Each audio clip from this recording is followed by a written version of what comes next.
Colleagues, good morning and welcome to Boston's Dialogues of Distinction. It's awesome having you all here, and there's some more people joining us, but let's get the show on the road. And to our special guest, Johan Steyn. Johan, thank you so much again for making time in your very busy schedule. And in the buzz of this whole AI narrative, I mean, we read about it every day, we hear about it every day. Families talk about it around the dinner table. It's talked about around the braai fire, you know, and everybody's got a story, and you know, everybody knows this and knows that, and this is going to happen, and then you know, the utopian part to the compared to the dystopian, you know, etc., etc.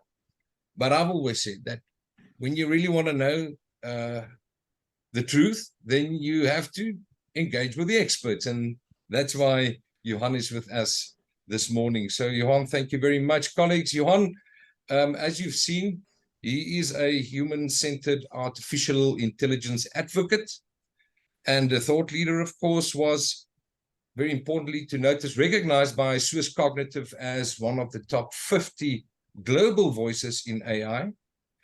He's a research fellow at the School of Data Science and Computational Thinking at Stellenbosch University, and also an adjunct professor at the School of Business at Watson University in India.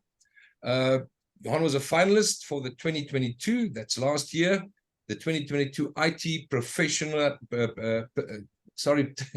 IT Personality of the Year Award. And of course, he's the founder of AI4business.net. So you might want to go and have a look at his website as well. And of course, you'll also find him prominently on LinkedIn. So this morning, we are going to deep dive into the myths of AI, unraveling the truth behind it. And Johan, we're really looking forward to taking us through this session, and which would also lay a solid foundation for our next engagements in the series that we will be having with you. Colleagues, you are welcome to post any questions you might have in the chat function. And of course, after Johan has shared some of his insights with us, we will open the floor as well for questions that you could direct to him. And let's take it from there. So looking forward to a nice engaging session. Johan, and with that, I am going to mute myself and hand over the stage to you, sir. Thank you so much. Thank you. Welcome, everyone. I love these sessions because I learn a lot from them. So Cobus, thank you for arranging this. It's nice to collaborate again after we haven't been able to for a while, and wishing you all the best in your new venture, although that is not a new venture anymore. Why I enjoy these sessions, and especially in-person sessions like this, is to hear the comments and thoughts of people, to hear the kind of questions, concerns, because, you know, this technology, especially into the future, not only will, but is already impacting us all, and will definitely play a significant role into the future of our children and their children. And that's why we need a variety of voices, a variety of lenses. I have my own fairly narrow view, and the more I read and learn and speak to people and research, the more narrow I feel it becomes, because it's such a rapidly expanding field. So that's why we have to hear from each other, learn from each other, to make sure that as a collective, whether it's in big ways or small ways, we help steer this technology in the direction it should go. And Cobus, you rightly said, it's like AI is on many people's lips. I think since, what was it, November last year, when ChatGPT took the world by storm. And I find that people typically fall on a spectrum of sometimes two extremes when it comes to this dialogue around AI. On the one extreme, you have the very dystopian view formed a lot by Hollywood and the media, you know, the killer robots idea, the Terminator idea, the massive job losses idea, a real bleak future. The other extreme, I think, is an overly utopian view, where people think AI is really the silver bullet, the best thing that's ever happened. It will fix job creation problems, societal problems, healthcare and education and the like. And both those sides of the spectrum have relevance. I think it's to fall somewhere there on that spectrum to decide how you feel about this technology. The problem I have with what's happened in the last few months is, in my view, and the people I collaborate with, is where in the past I found that people were extremely scared and careful of this technology, even business leaders who were reluctant to find out more about it, to start doing proofs of concept, to start engaging it and implementing it into their businesses. Where now it seems that everyone is an AI expert. Everyone reads about, talks about ChatGPT, play around with it, which is a great tool, very still inefficient and often inaccurate tool, but great lot of fun, especially if you want creative ideas around articles and webinars and things like that. But hopefully in today's talk, I will and I'll give you my view, and that's why I'm so open for and keen to hear the comments and the questions later on. Is where in that, between that two extremes of the spectrum, do we fall? And I have felt over the last few months, the more I work in this field, that I'm slowly leaning more and more to the dystopian view, and not from a scaremongering negative point of view, but I'm afraid that we as a collective will be found asleep at the wheel one day, where we will get to a time, and I think it's between 5 and 10 years from now, where we have lost total control of this technology, where our creation is becoming a creator already, if we talk about generative AI, which I'll touch on. And I'll talk about the fact that, you know, the tools that we've created for thousands of years are now tool creators themselves. So what I want to touch on today, and I want to only go for about, say, 35 minutes or so, I want to leave ample time for comments and questions. It's just, what is AI? And I think a lot of you, you've been reading and watching YouTube and just been educating yourself. Many of you, if not almost all of you, will already have quite an informed view. But I often say, if you put 10 people in a room and you ask them what they think of AI, you will get 10 very different kind of views. I want to just bring it then back to how AI is impacting positively and negatively our everyday lives already, and our businesses. A lot of great opportunities to use it in business if we do it right. And then I want to talk about a very important topic very close to my heart, and that's around the ethics of this technology and the responsible use of it. And then toward the end, I just want to project into the future a little bit. Where are we heading? And I often laugh. I read this quote about futurists, and I'm definitely not a futurist, but I think, like many of you, we think about the future. We think about our children, their children, and what kind of world will we leave them with this rapidly advancing technology. And this quote said that a futurist is like a blind man in a dark room looking for a black cat that's not there. But futurism and philosophy and ethics are important conversations, but I don't even know if we can imagine where this technology will take us, and not in 30 years, but in 2 years or in 5 years. So I want to start off with that question: what is artificial intelligence?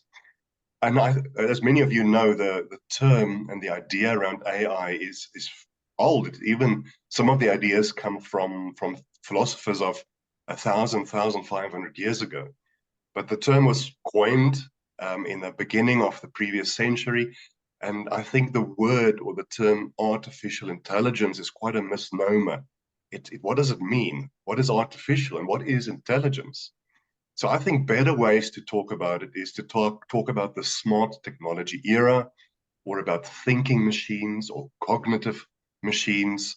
And I often say tongue in cheek, especially when I deal with customers, is that for there to be artificial intelligence, you have to assume that there is intelligence, because there's so much that AI and automation cannot do. You can't automate human experience.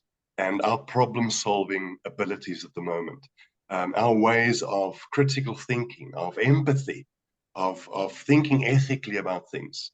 So it's still a fairly limited technology, and then we'll talk about that a bit. What is artificial narrow and artificial general intelligence?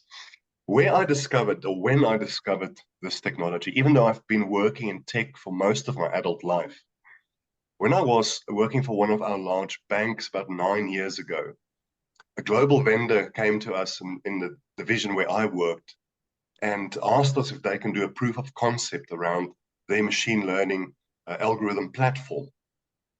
I've heard a little bit about AI, but I wasn't for some reason too concerned about learning more. And after they did this proof of concept, I was blown away by what this technology can do, how it can take masses of amounts of data and make sense of it, and make sense in a way that even teams of humans cannot make sense of, to see patterns, to make predictions.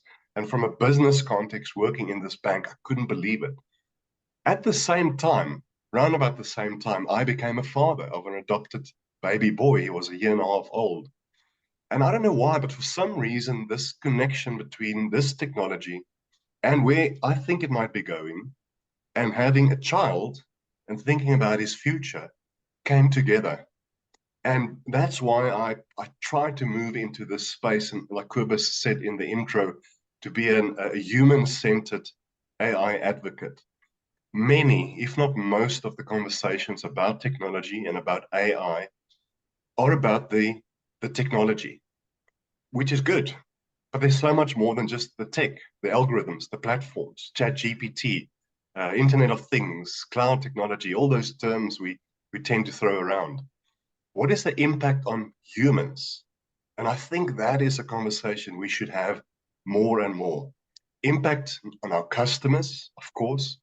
Impact on our own workers, absolutely. But the impact, if we think of biases, of the ethics, of privacy, of future generations, we should focus on the human and not just on the technology. So that was kind of where I started, kind of, if you would, discovering AI for myself. Read a lot of books. I have a theological and an ethics background, so naturally I tend to lean more toward the ethics and the philosophy of this technology.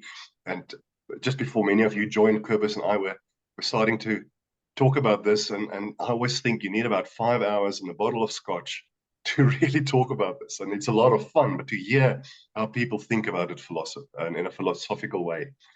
If you haven't read the books of a person called Yuval Noah Harari yet, you should absolutely get those books.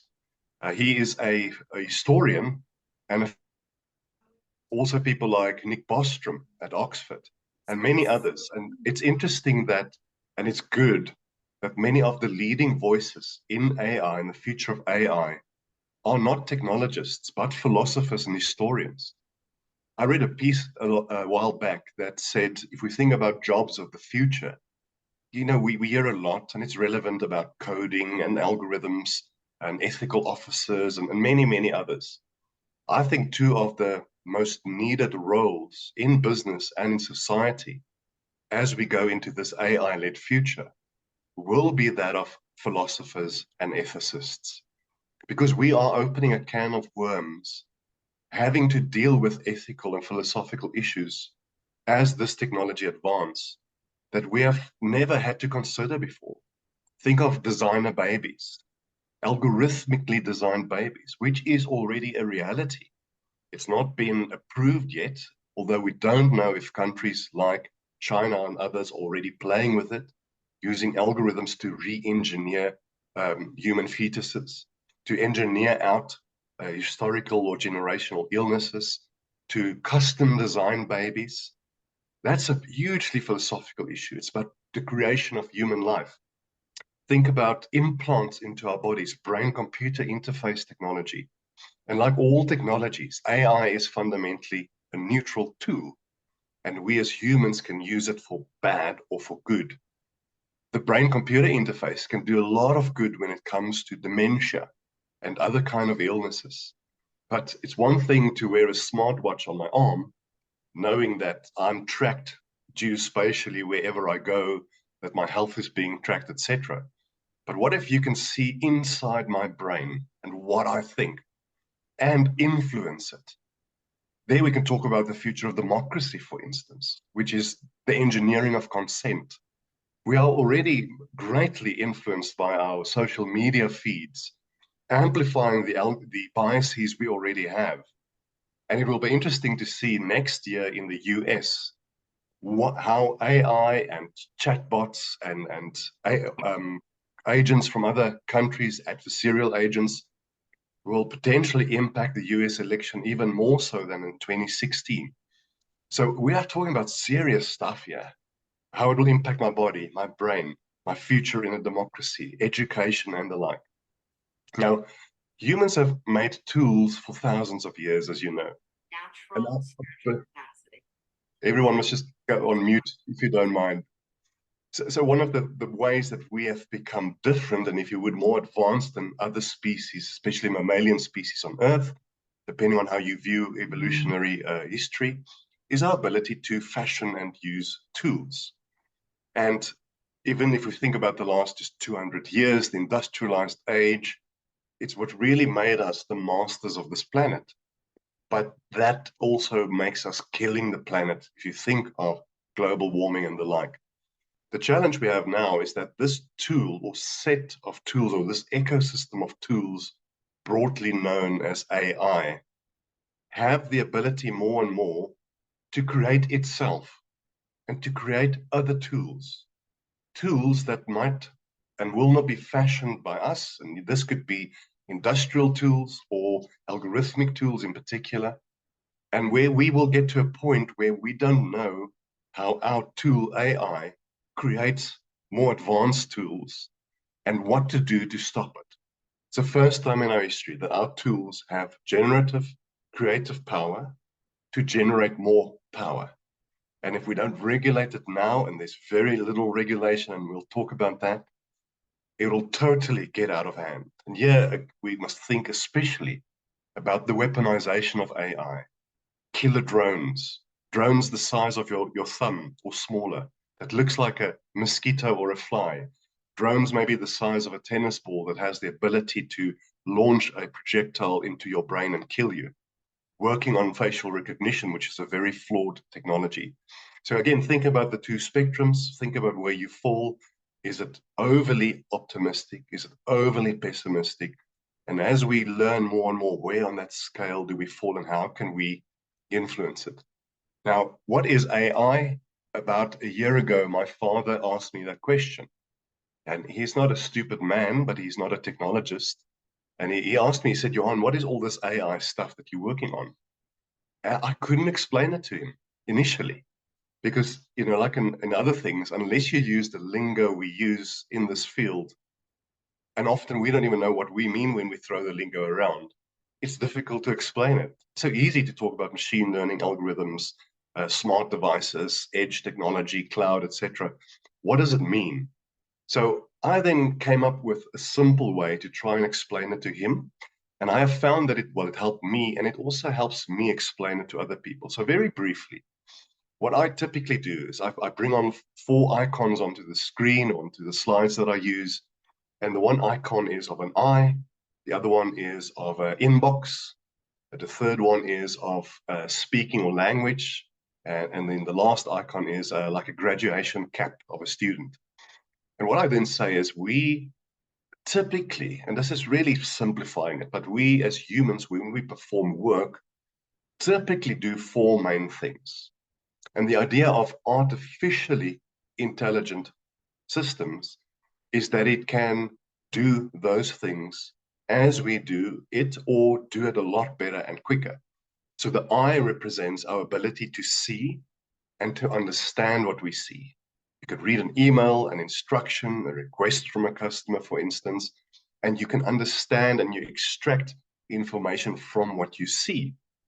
Computers can do the same. We call it computer vision. And things like facial recognition, optical character recognition, and other things fall into that field.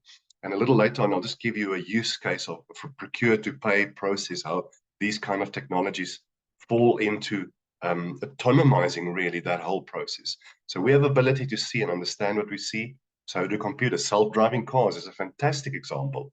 To recognize a stop street sign, whether it's in the light, in the dark, on the side, having fallen down, it keeps on learning. So the next one is that kind of inbox.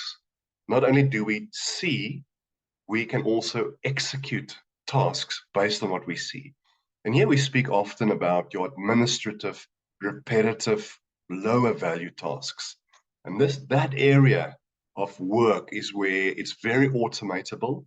And it's the question there is, when we start automating people out of jobs, what do we do with them? And that is a hugely philosophical question with very little practical answers at the moment. So we can see, we can execute tasks, and the execution of tasks, here we talk about automation, robotic process automation, these days more and more about intelligent automation. Thirdly, language. As humans, we understand language. We can learn new languages. But not only do I understand you, if you speak to me in English, for instance, I have the ability to read the nuances behind what you are saying. Are you angry? Are you frustrated? Are you aggressive? Are you open and friendly? I can pick up those nuances by the way you talk. Computers can do the same. Here we talk about natural language understanding or natural language processing, chatbots, even ChatGPT kind of technology, contact center technologies are so advanced. We can sometimes speak to an agent in a contact center by voice, not just by chatbot, where that agent is potentially not human. And it can pick up our nuances, our frustrations. Often a problem in the contact center or customer service environment is that we can explain the symptoms of our problem, but we can't always explain what the problem is. So my problem might be I can't access the internet. There can be so many reasons for it. The local switch, my router, and 100 other things. So the chatbot or the conversational AI, using the data it has on me and the nuances behind my speaking and language, should be able to figure out where the real problem lies. I've even seen demos on these chatbots where they mimic our ways of mming and ahhing and snickering or laughing at a little joke. The ethical question here is, when you speak to a contact center agent that is non-human, should you not be told at the start of the call, from an ethical point of view, you are going to speak to an agent that will most likely help you much better than a human, but do you know it's non-human? And should we not have the option during that interaction to press hash or a key to be transferred to a human rather? Do we really trust these algorithms? So just to wrap it up before I get to the fourth one and then move on, we can see, think of computer vision. We can execute tasks, think of intelligent automation. We understand languages and nuances, think of natural language processing or understanding. And then the fourth one is the graduation cap. As humans, we keep on learning. We learn through our mistakes, we learn through new data, speaking to other people and so forth. And here we speak, of course, about machine learning, the ability for algorithms to learn autonomously based on the interactions of the environment, to see patterns in data sets, how clients are using your platform, for instance. And here we also speak about hyper-personalized services, but I'm going to touch on that briefly. If you have 10,000 customers interacting with you concurrently through your contact center, through your application, mobile app, and so forth, to not only identify those patterns and show it to a human decisioning team, but to make decisions autonomously in perimeters that you've set in real time. And I'll give you some examples on this as well. So just briefly on something that Kobus mentioned in the beginning, if we want to get a bit theoretical, and again, most of you might know this currently, we call this era of AI narrow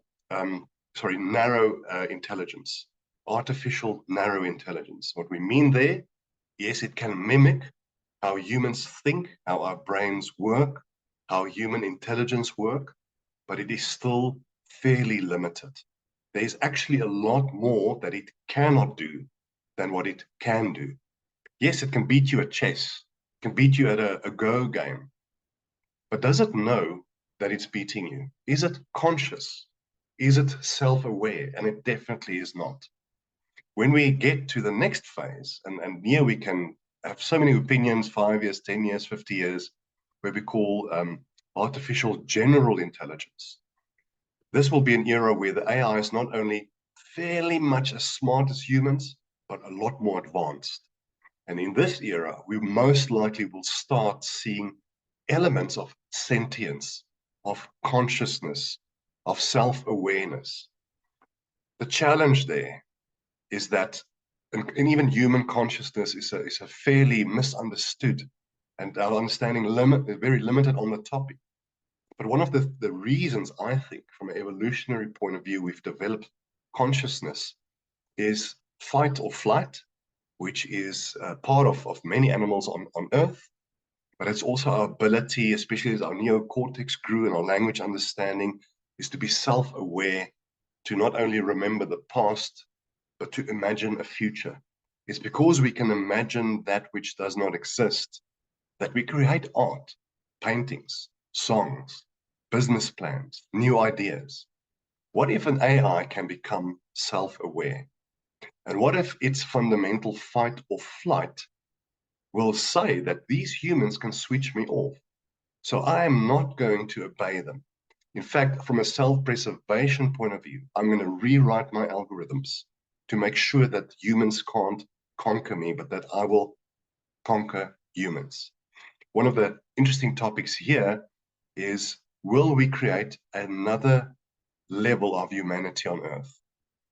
About 50,000 or so years ago, for reasons we can't quite understand, Homo sapiens had the overhand over Neanderthals, and Neanderthals slowly disappeared, although we all still have that DNA in our blood one way or another.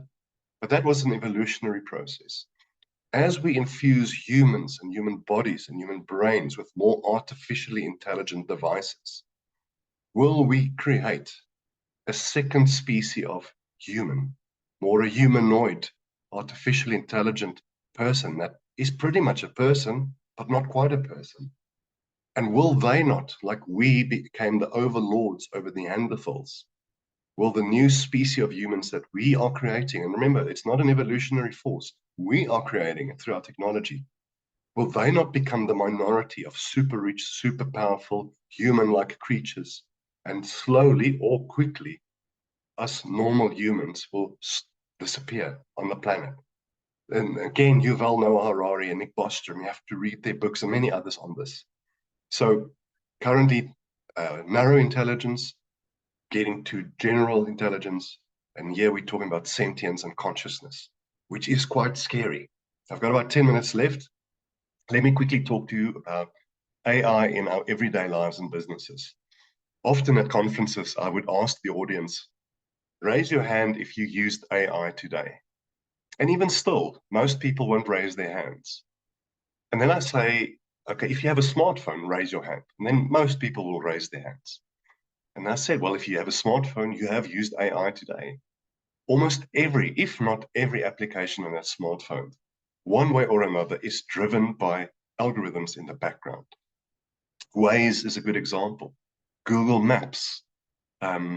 If you think of speech recognition, if you think of almost all the platforms you use, if you think of how Facebook, if you add a picture to Facebook, it'll immediately pick up all the faces instantly.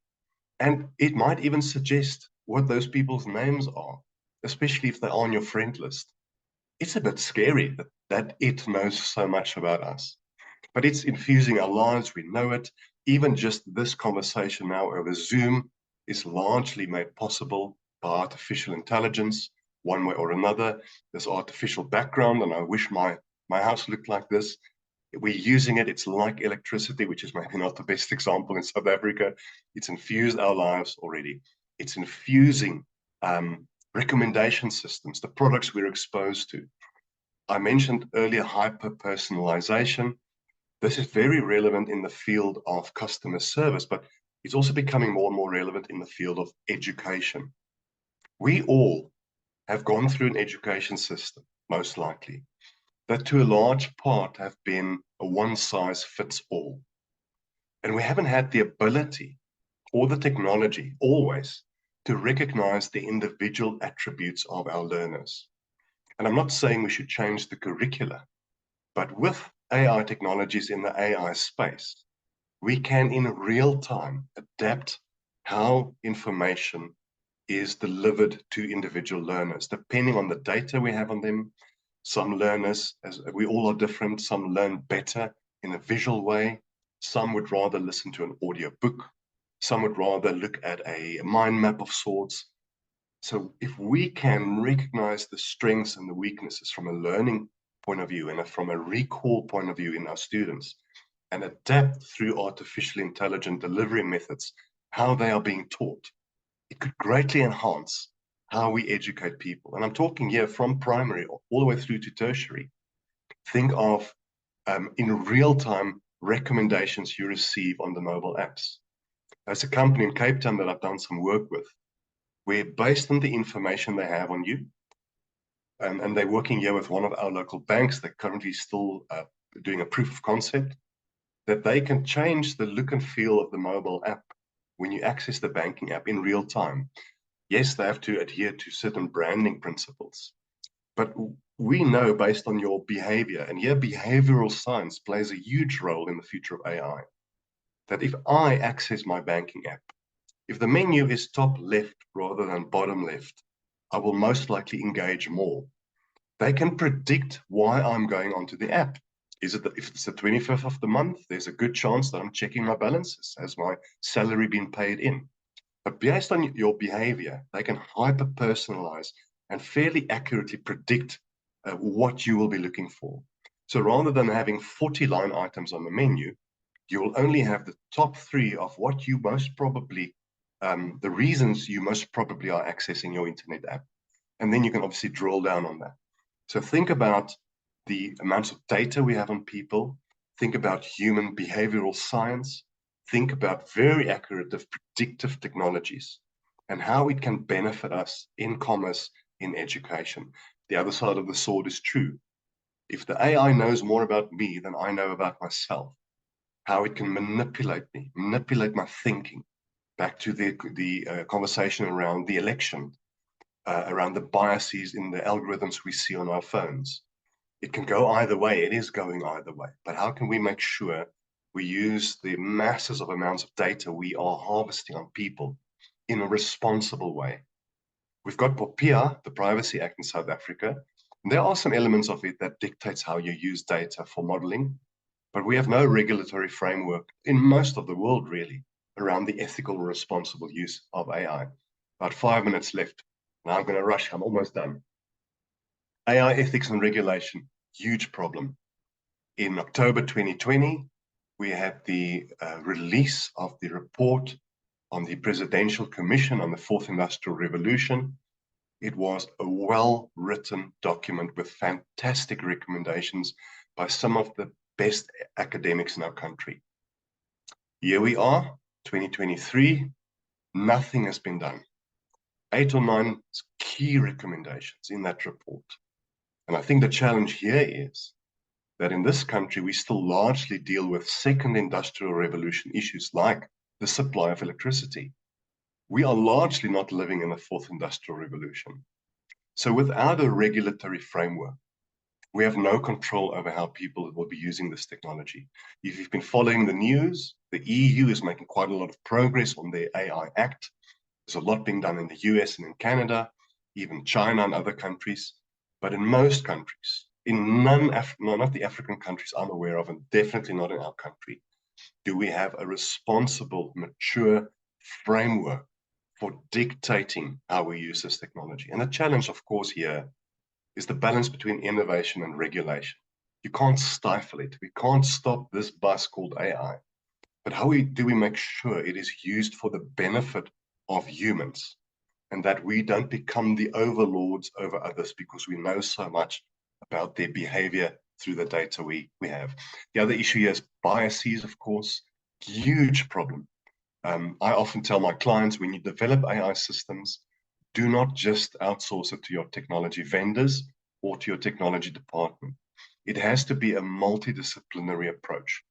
You have to involve psychologists, ethicists, your legal department, organizational design people, and so forth, HR, because we need different voices. We need people from different age groups. We need a multi-gender, depending on how people identify with their genders. We need people from different disciplines, as I've already said. We definitely need people from different ethnicities. To give you an example, and I'm almost done, if you ask me to write an algorithm that will identify families in the data sets that I have, so say I work for a large bank, I will use my view of family. My view of a family is a man and a woman with a child or children, and that is legitimate. But there are many other ways to see a family: single parents, same gender families, families without children, and so forth. So unless I have colleagues around me, even though I don't mean it in a bad way, who help me see that I have a very limited view, and it just can include so many topics, and that I need to be more inclusive in a certain ethnicity, gender conversation, etc. We have to have that multidisciplinary, multi-lens view when we look at and implement this technology. So just before I end, future of AI. Remember, blind man in the dark room with a black cat, we don't know, but we can project where it might be going. One of the things Yuval Noah Harari says in his book Sapiens is that we will most likely create what he calls the useless class, a world where most people on Earth will be automated out of their work. There are jobs we can't automate: bricklayers, plumbers, healthcare, doctors, for instance. Although a lot of what doctors are doing are busy being infused, as an example, by AI. But if your job entails largely elements of administrative work, repetitive work, lower value work, you will most likely be out of a job in the next 10 years. What do we do with those people? If a useless class consists of most people on Earth that cannot be upskilled, cannot be re-employed, imagine the societal problems we will have. I've already touched on the weaponization of killer drones. There's a great article in the Washington Post this week about how the Ukraine war is the first fully automated drone war in the history of the world, where the kill decision are not being made by human commanders anymore. The drones, through facial recognition and other data points, decide themselves when to launch the ammunition. Do we want our creation, our tools, to have the power to kill us? I don't think so. Last point I want to make. The more we go into the future, the more we're going to grapple with this collaborative balance between human beings and non-human workers, agents, etc., digital twins, prediction systems, and so forth. If in certain industries like banking, especially if you're a knowledge worker, right now you might be 10 people in the team and you have one robot agent automating certain things. In a few years, that balance will shift, where there might only be 1 or 2 humans, and the rest of that team will be non-human artificial intelligent agents. And then we'll get to the point where the whole team or capability consists of non-humans. So we have to think about it. So just to quickly wrap up, AI is not as powerful as most people think. We fall somewhere on this spectrum between very negative, dystopian, positive, utopian. Where do we fall? We have to think as a collective with our different viewpoints, our different strengths and skills, and collaborate with this technology. We have to think strongly about the ethical and responsible use of this technology into the future. I know that's a little bit bleak, but I also think we need to, as I said earlier, let's not be caught asleep at the wheel. Let's not be excited about the chat GPTs of the world and think it's all great, which it is, but we have to think deeply about where we're going and manage it as soon as we can in whichever way we can. And purpose with that, and I think it's most likely not a great motivational talk, but I'd love to hear comments, questions, and learn from others as well. Thank you. Johan, thank you so much. As you progress through your narrative, with each of these kind of key points, when you feel like you just want to pull off the highway and just reflect on that one component, because there's a myriad of these so-called moving parts within this phenomenon playing out around us. But really, thank you very much for giving us an overview.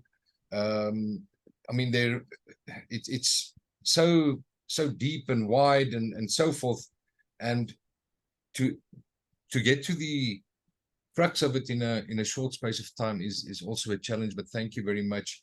I was thinking as you spoke about ChatGPT, and last night I stumbled upon, and I'm looking to my other screen here, when for the first time last night I heard about Fraud GPT, a new subscription-based generative AI tool for crafting malicious cyber attacks, signals a new era of attack tradecraft, designed to automate everything from writing malicious code and creating undetectable malware to writing convincing phishing emails.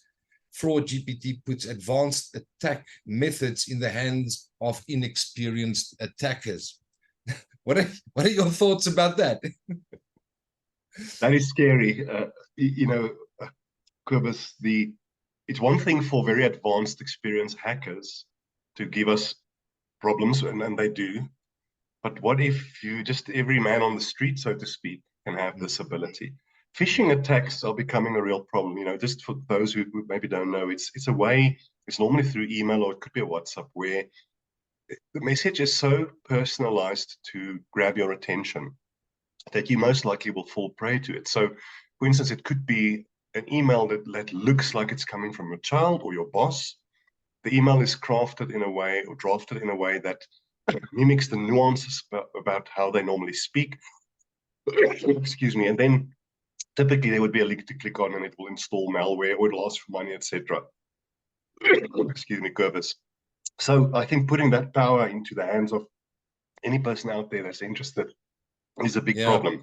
Big problem. Yeah, I was just and one has got your worldview, but thinking, what does it take for a human being to actually invent or to think out something like that? But of course, there's always the good and the bad in life, and how people would use things that perhaps initially intended for the good, turn that around for malicious activities.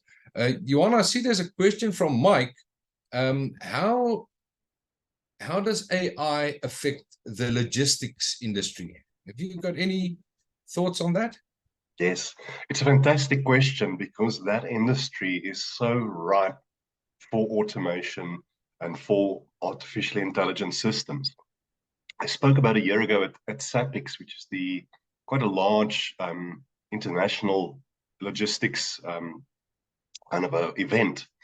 And I was amazed with how many companies, if you think of the Unilevers of the world and others, who transport companies, are already using this technology. To give you one example, and I'm always proud to say that a lot of what I'm going to say now are technologies delivered by local companies. It's not Silicon Valley necessarily. For instance, there's one company, and for some reason I just can't remember the name now, where they have a camera in the vehicle, and you'll see if you take an Uber these days, there are often a camera. It's also to protect the driver and the passenger if there's ever a complaint around what happened in the car and so forth. But what this camera does, it focuses on the driver. Now think of a fleet of drivers delivering goods. If the driver doesn't wear a seatbelt, the system will automatically bring up a voice saying, remember your seatbelt. If the driver is using a mobile handset near his or her face, the system will also flag that.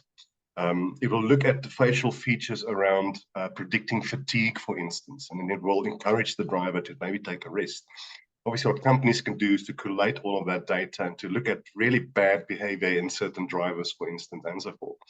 But the idea around predicting demand, manufacturing goods based on those predictions, the whole end-to-end value chain of a supply chain is highly automatable to really reach efficiencies. So it's a great example. If you Google it, there are so many use cases for it.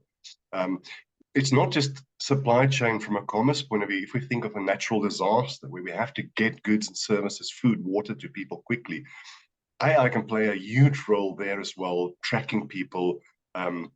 Drones, there's another South African company, they have this drone that if you're, for instance, stuck on a mountain and you need rescue, They send the drone up. It's got a microphone and a speaker, and it's very soft. So the drone will fly near you and ask you, "Are you hurt?" In other words, do you need an airlift? It can also carry up to 5 kilograms of water and food, etc. So, that's the for good use of this. Drones in the supply chain is interesting. I mean, the National Blood Service is already, to a limited extent, using drones to deliver blood to far off areas. So if you start reading up on this, Mike, and look at it, the huge opportunity in that space for AI and automation. Thanks, Johan. Colleagues, please, anybody in the virtual auditorium, you're most welcome. If you want to not type a question, but to ask a question, you can just unmute yourself. You're most welcome. But Johan, there's, as I was thinking while you were talking, there's kind of, from one's own reality, two perspectives here. The one is from the developer, and the other one from the user. And we all users of this to a more or lesser extent. And as you've indicated, on our smartphones, but those of us who perhaps have pursued or use other artificial intelligence tools. But when you think of the developers, and I mean, it appears that there's a race as well, not only between countries, but between companies, to stay competitive and to stay relevant. In one way or the other, that you kind of, let's just take education for a moment. I think one would ignore it to your peril if you say, well, we'll just see how things pan out, and we'll see what happens and check out, proverbial cat from the tree type of approach. But so on the one end, you have the, I don't want to call it profit per se, but it's a very complicated mix, or not complicated, complex.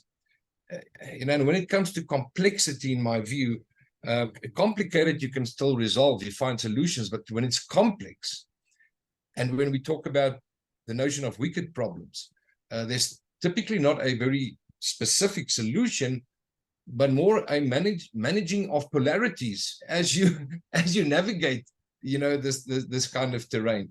But I see Ian has raised his hand. Ian, please go ahead.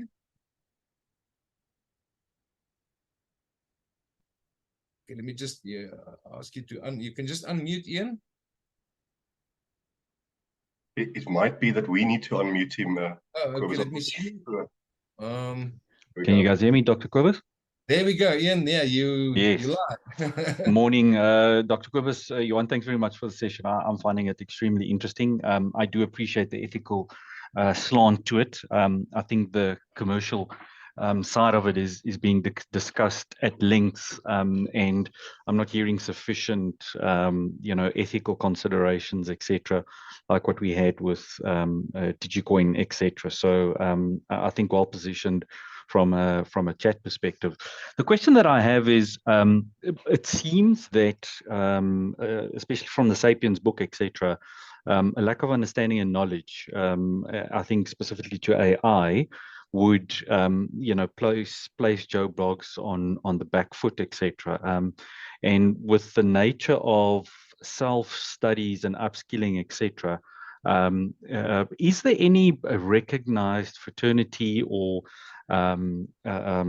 upskilling centers that a person can peruse to I think get up to speed? I think, Johan, you mentioned your father asked you the question, and I think for our youngsters, where we want to upskill, there's so much being spoken about that the structured information flow in getting to know what the broad spectrum AI is and its subcomponents, the NLPs and the machine learnings and those kind of things.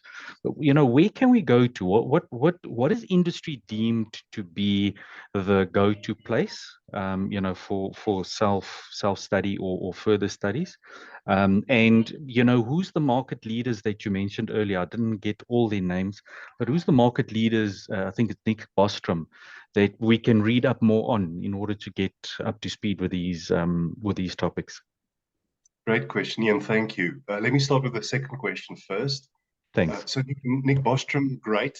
A book called Superintelligence.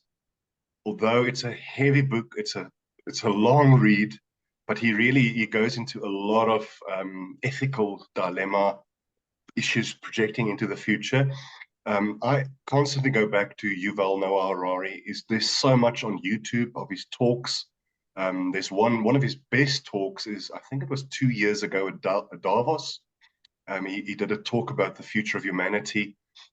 So all his books, so it's Sapiens is great. 21 Lessons for the 21st Century. Homo Deus, maybe one of his best, and I think there's maybe a few that I'm missing out. I think largely, Ian, we have to find our own sources. Now, the problem is that there's so much nonsense on the internet, as we all know, YouTube, etc., that you might have the right desire to upskill yourself, but kind of lean into videos, for instance, or course material that's very biased or incorrect. More and more educational institutions are bringing elements of AI literacy or data literacy into their curricula.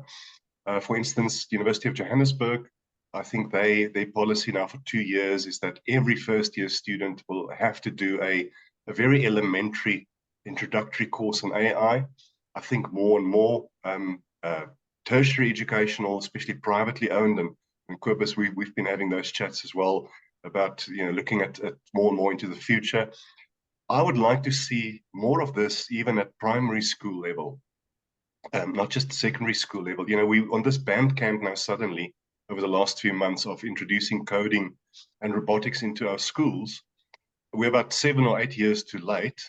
I also don't know how most of the teachers will be able to teach it. Not that they're not good teachers, smart people, etc. But you can't just teach these things from reading a textbook point of view. How do you actually help young learners to code, to review the code, and so forth? But my son, who's now 9, I remember in hard lockdown, and I laughed. I had a webinar yesterday where I said to people, "Remember lockdown? I mean, it feels like deja vu. Can't even remember that we were in it." But his school, so he was 7 at the time. They were quite good at delivering content through Dropbox and Google Classroom, etc. But I just remembered, it took me back to when I was in school, and I think most of you will relate to this. It was so boring. It was, again, that one size fits all. I just learned enough to pass the test. And I'm going to finish now, Cobus, with this one. This is a great question. There's a fantastic quote by Neil deGrasse Tyson. And some of you might know him. He's quite a charismatic person. He's an astrophysicist, very smart person. And he's on this webinar regarding ChatGPT and education, and of course, a huge topic, plagiarism and so forth. And he said something that really made me think. He said, students cheat in exams because institutions value grading or grades more than students value learning. Institutions value grades more than students value learning, which is something to think about. So maybe I've kind of answered your question, Ian. I think there's some good courses coming out by many institutions, shortish ones, like 30 hours, for instance, and so forth. Depending on where you want to go, if it's more philosophical than the authors I've mentioned, there are some great books on the business use cases. Then there are some great resources also on if you want to become an elementary coder, etc. But unfortunately, you're going to have to look for it and find it yourself. There's not one place I can think of that you can necessarily go to. So sorry, I can't answer it completely. Thanks, Johan. Ian, yeah, just to latch on to the books, and I mean, when we just came in, I very recently also finished the book 2084 by John Lennox, which is a emeritus professor in mathematics, but also a philosopher. I find his views very refreshing, but in all the reading, and I'm not, everyone for himself. My view is that there needs to, what's the word? A maturity which we have when we engage with a multitude of sources on this. And of course, to critically question everything, I think is also important. Now, Art Kleiner, I don't know whom of you are also joined the what's it called? Strategy and Business. It's a magazine. It's an online magazine. They also on LinkedIn. But Art Kleiner just wrote the new book, The AI Dilemma, which was launched yesterday. It's on Amazon at this stage. I think it'll be a week or 2, 3. But I've also been waiting to get my hands on that particular book, also to get some insights from there. The books that Johan referred to, absolutely. Nick Bostrom, and I'm looking to my right, Max Tegmark, Life 3.0, one of the books that I've also read. So I think it's also very much, and as adults, us, to take responsibility to stay in the know of these developments. And then, of course, our influence in our immediate circles with our own children, etc. But absolutely what Johan said, fundamental, is how do we get this awareness creation and the upskilling, the education of all of this out to the broader community. And I think that's where we as educators also are realizing our responsibility, that we need to bloody catch up very quickly. So, but yes, as Johan said, looking at some of the courses available out there and so forth, one has to do quite a bit of desktop research and go down that rabbit hole. But absolutely, that's an excellent question, because if we don't stay in the know and stay informed, that is problematic. Any other questions, colleagues? There we go. Ian, you there?